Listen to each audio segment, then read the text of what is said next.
الحمد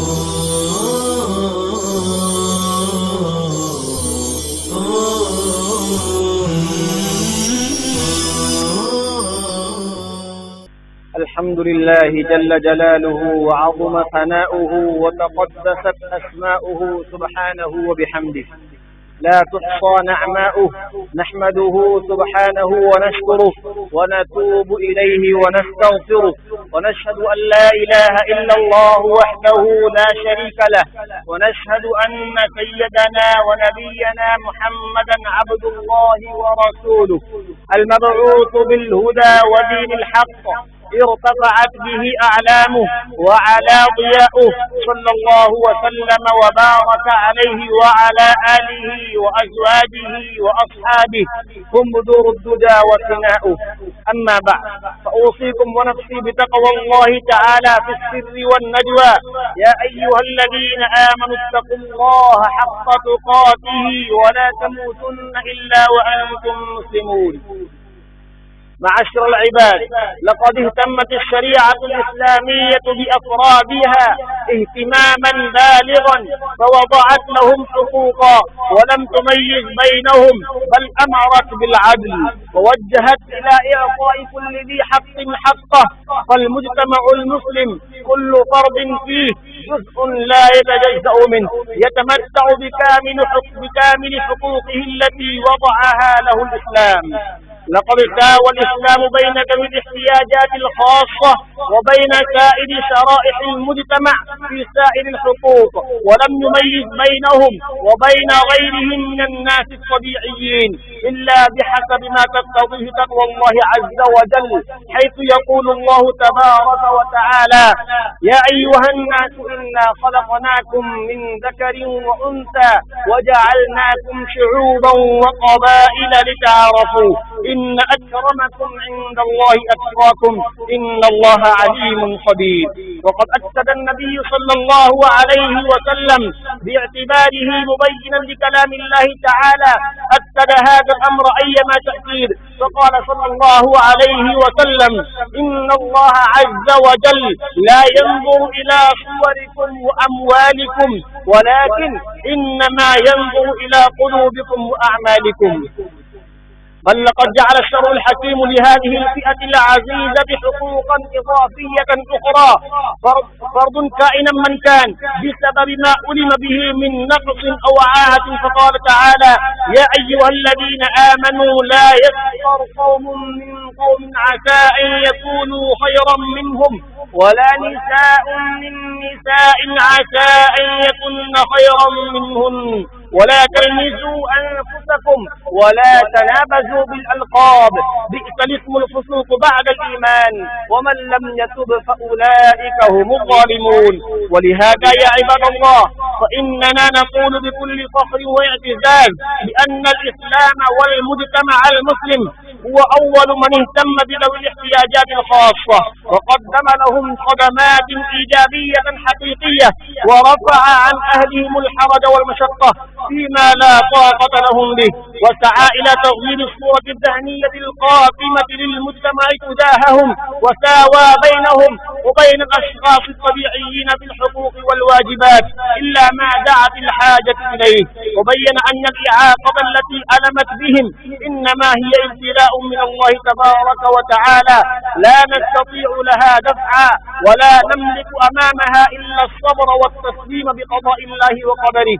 فهو سبحانه العليم اللطيف الخبير الرؤوف الرحيم الحكيم، وهو أرأف بعباده من الوالدة بولدها.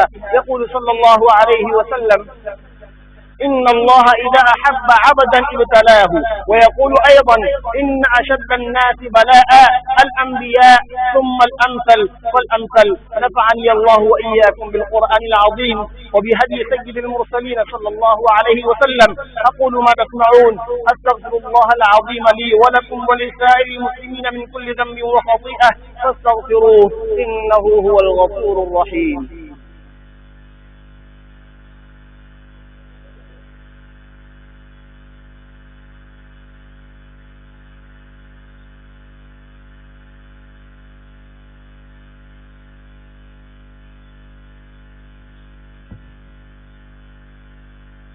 الحمد لله حمدا كثيرا، وأشهد أن لا إله إلا الله وحده لا شريك له إقرارا بربوبيته وإرغاما لمن جحد به وكفر، وأشهد أن محمدا عبده ورسوله سيد الخلائق والبشر.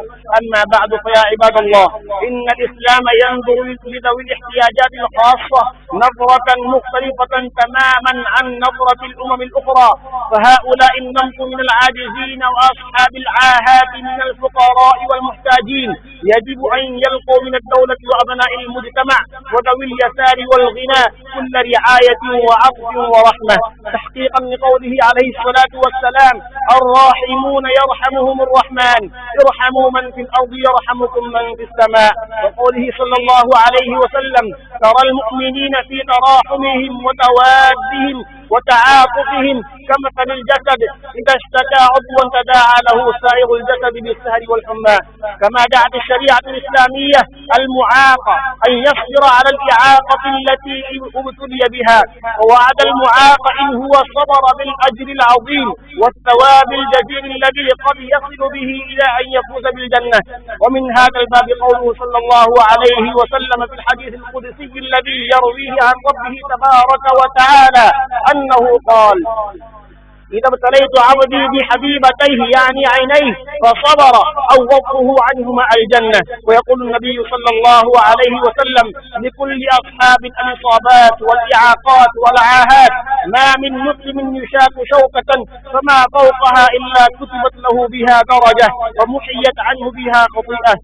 ففي مثل هذه النصوص النبوية والأحاديث القدسية وغيرها مواساة وبشارة لكل صاحب إعاقة بأنه إذا صبر على مصيبته راضيا لله ببلوته واحتسب على الله إعاقته فلا جزاء له عند الله إلا الجنة. هذا وصلوا وسلموا على من أمركم الله بالصلاة عليه، فقال عز من قائل: إن الله وملائكته يصلون على النبي يا أيها الذين آمنوا صلوا عليه وسلموا تسليما. اللهم صل وسلم وبارك على سيدنا ومولانا وشفيعنا وسندنا محمد وعلى آله وأصحابه أجمعين. وارض اللهم عن الخلفاء الأربعة أبي بكر وعمر وعثمان وعلي، وعن الصحابة والتابعين ومن تبعهم بإحسان إلى يوم الدين، وارض عنا معهم وفيهم برحمتك يا أرحم الراحمين. اللهم من ابتلي بإعاقة أو عاهة في نفسه أو أهله أو أولاده فارزقه الصبر وأوزعه شكر نعمتك وألهمه حسن عبادتك، وارزقه قلبا سليما ولسانا صادقا وبدنا معافى ونفسا زكية راضية بقضاء الله تعالى. عباد الله رحمكم الله، إن الله يأمر بالعدل والإحسان وإيتاء ذي القربى وينهى عن الفحشاء والمنكر والبغي يعظكم لعلكم تذكرون. اذكروا الله العلي العظيم يذكركم وادعوه يستجب لكم ولذكر الله أكبر والله يعلم ما تصنعون.